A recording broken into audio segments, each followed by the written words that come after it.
ये कहानी है एक आदमी और उसकी 3 बेटियों की है। उसकी बीवी कुछ साल पहले वफात पा चुकी थी। उसकी तीनों बेटियां बहुत खूबसूरत थीं, मगर सबसे छोटी बेटी अपनी बहनों में सबसे ज्यादा समझदार थी। उसका नाम ज़ैनब था। करमदीन अपनी तीनों बेटियों से बहुत प्यार करता था। उसने कभी अपनी बेटियों को माँ की कमी महसूस नहीं होने दी। वह अपनी बेटियों की हर ख्वाहिश पूरी करता था। अब करमदीन की बेटियां बड़ी हो चुकी थीं और अपने पिता के लिए खुद से खाना बनाने लगी थीं। जब करमदीन काम के सिलसिले में बाहर जाता तो उसकी बेटियां उसके लिए खाना तैयार करके साथ दे देती। उसी गांव में एक बेवा औरत भी रहती थी जिसकी एक बेटी थी। उस बेवा की आदत थी कि वह हर घर में कुछ न कुछ मांगने के लिए चली जाती थी। जब करमदीन की बेटियां अपने पिता के लिए खाना बनाती तो वह औरत अक्सर उसी समय उनके घर आग मांगने के लिए आ जाती। लेकिन करमदीन की सबसे छोटी बेटी ज़ैनब को वह बेवा औरत बिल्कुल भी अच्छी नहीं लगती थी। जब भी वह औरत उनके घर आती, ज़ैनब अपनी बहनों से कहती, यह औरत हमारे घर क्यों आती है? यह औरत बिल्कुल भी अच्छी नहीं है। बड़ी दोनों बहनें ज़ैनब को समझाती, देखो ये बेवा औरत है और गरीब है। अगर हमारे घर से आग ले जाती है तो इसमें तुम्हारा क्या नुकसान है? ज़ैनब अपनी बहनों की बातें सुनकर चुप हो जाती, लेकिन वह कहती, देख लेना, यह औरत एक ना एक दिन हम सब के लिए मुसीबत खड़ी करेगी। यह सिलसिला यूं ही चलता रहा। वह औरत रोज उनके घर से आग लेने आती और मौका पाकर करमदीन के खाने में राख मिला देती।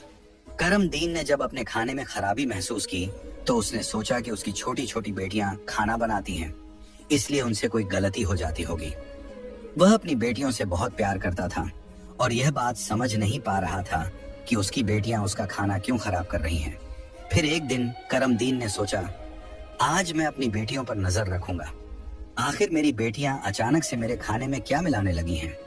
जब करमदीन की बेटियां खाना बनाने लगीं, तो वह छुप कर उन्हें देखने लगा। उसकी बड़ी बेटी साफ पानी से चावल धो रही थी, छोटी बेटी सालन बना रही थी और सबसे छोटी बेटी ज़ैनब बर्तन साफ कर रही थी, जिन बर्तनों में खाना डाला जाना था। कुछ ही देर में खाना पककर तैयार हो गया। खाने में कोई खराबी नहीं थी। करमदीन परेशान था, लेकिन फिर अचानक उसने जो देखा उससे उसके पैरों तले जमीन खिसक गई।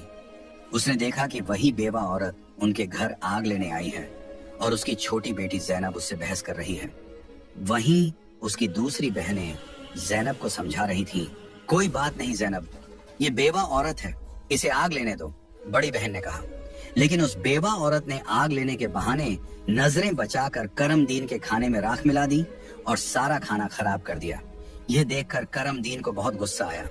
दूसरे दिन करमदीन ने उस बेवा औरत को अपने घर बुलाया और गुस्से में पूछा, तुम्हारी हिम्मत कैसे हुई मेरा खाना खराब करने की? वह औरत बड़ी नाटकीय अंदाज में करमदीन के पास आई और उसके सीने पर हाथ फेरते हुए कहने लगी, अरे मैं तो यह देख रही थी कि तुम सच में अपनी बेटियों से प्यार करते हो या नहीं।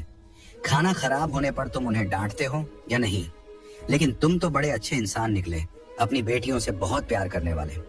तुमने तो मेरी चोरी फौरन पकड़ ली। अब मुझे यकीन हो गया है कि तुम अपनी बेटियों से बहुत प्यार करते हो।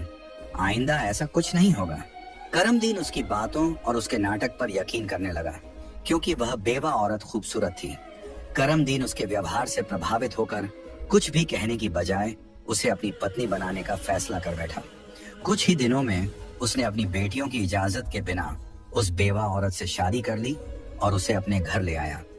शादी के कुछ ही दिनों बाद वह बेवा औरत करमदीन की तीनों